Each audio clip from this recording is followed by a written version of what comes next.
Step into Value Zone. Value Zone. Hypermart. Patanjali.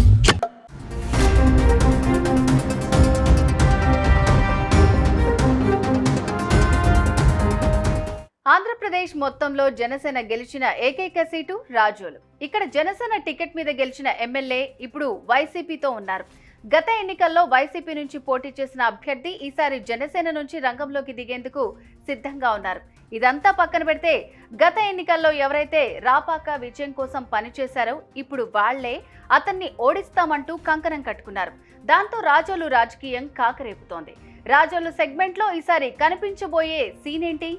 Rapaka Varaprasad రాజకీయాల్లో ఈయనకు ప్రత్యేక స్థానం ఉంది. 2019లో ఆయన చేస్తున్న డబుల్ వ్యూహం ఆయన్ను రాజకీయాల్లో ప్రత్యేకంగా నిలిపింది. 2019 ఎన్నికల్లో ఆయన జనసేన తరపున పోటీ చేసి తూర్పుగోదావరి జిల్లా రాజోలు నియోజకవర్గం నుంచి విజయం సాధించారు. గెలిచాక ఆయన వ్యూహాత్మకంగా అడుగులు వేశారు.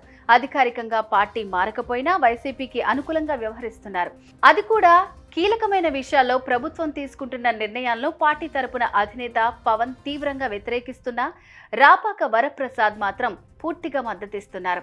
అయితే ఇప్పుడు ఆయన పరిస్థితి అగమ్యగోచరంగా మారింది. మరోవైపు ఆయనపై జన సైనికులు, కాపు సామాజిక వర్గం ఆగ్రహంతో రగిలిపోతున్నారు.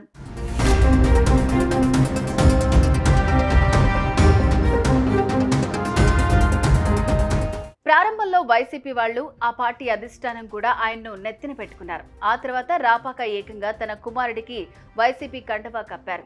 అయితే ఇదంతా గతం. ఇప్పుడు పరిస్థితిలో రాపాక రాజకీయాలు బెడిసికొడుతున్నాయి. కొన్నాళ్ల కిందట జరిగిన స్థానిక ఎన్నికల్లో రాపాక వ్యూహాలు పూర్తిగా బెడిసికొట్టాయి.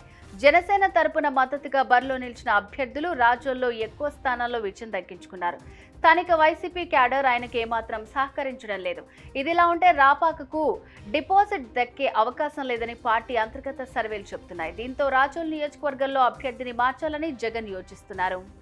రాపాక నియోజకవర్గంలో తీవ్ర అసంతృప్తి నెలకొంది. జనసేన టికెట్ పై ఎన్నికైన వెంటనే వైఎస్ఆర్ కాంగ్రెస్ లో చేరటానికి ముందు స్థానిక వైఎస్ఆర్ కాంగ్రెస్ క్యాడర్ను, నాయకులను కేసులతో ఇబ్బందులకు గురి చేశారు.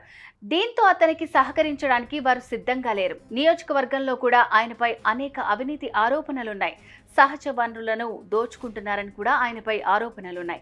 దీంతో కొత్త ఇన్ఛార్జ్ నియామకం ఆసన్నమైంది. రాపాక అభ్యర్థి అయితే వైఎస్ఆర్ కాంగ్రెస్ కు డిపాజిట్ దక్కే అవకాశం లేదని ఐపాక్ నివేదికలు చెబుతున్నాయి.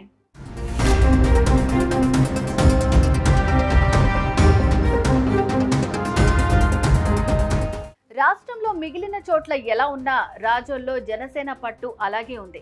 ఇక్కడ కాపు వర్గం నేతలు గత ఎన్నికల్లో రాపాక విజయం కోసం కృషి చేశారు. కానీ ఇప్పుడు వీరంతా వచ్చే ఎన్నికల్లో రాపాక ఓటమే ధ్యేయంగా ముందుకు సాగుతున్నారు.